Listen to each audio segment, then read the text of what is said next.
अस्सलाम वालेकुम। आज का हमारा मौजू है इश्तिहार। ये 12वीं जमात के सिलेबस में शामिल है।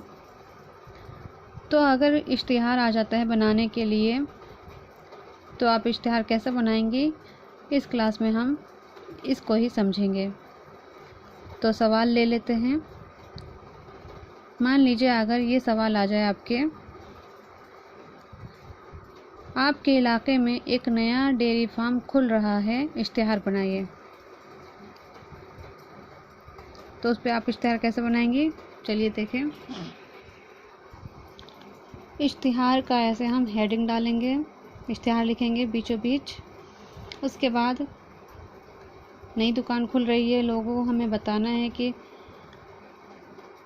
किसी दुकान की ओपनिंग होने जा रही है। तो उसको आप कैसे बताएंगे, तो आप इस तरीके से बता सकते हैं। खुशखबरी खुशखबरी खुशखबरी, आपके मोहल्ले में स्टार डेयरी की नई ब्रांच खुल रही है।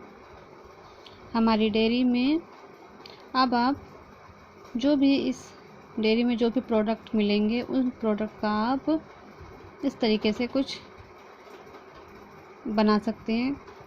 आप अपने तरीके से भी कुछ नया इसमें कर सकते हैं।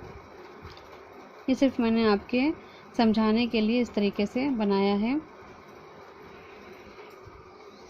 चीज़ों की फहरिस्त आप कुछ इस तरीके से बना सकते हैं। दिख रहा होगा आप लोगों को,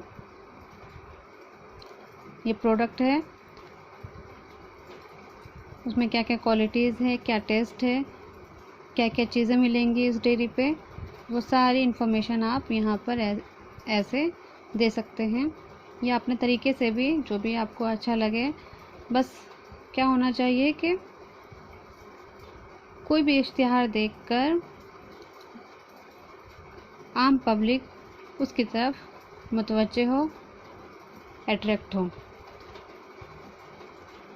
ठीक है, किसी भी इश्तिहार का यही एक मेन मकसद होता है कि लोग एक बार उस प्रोडक्ट को इस्तेमाल करें। ठीक है,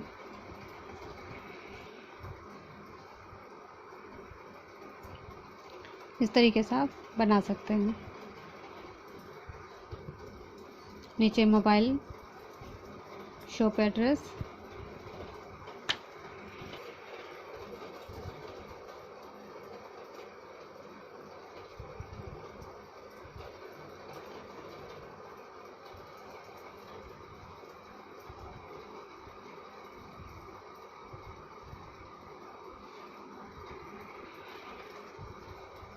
इसको अच्छे से समझ लीजिए और अपनी कॉपी में इसको दर्ज कर लीजिए। इस क्लास में इतना ही। मिलते हैं अगली क्लास में नए मौजू के साथ। तब तक के लिए अल्लाह हाफिज़, शुक्रिया।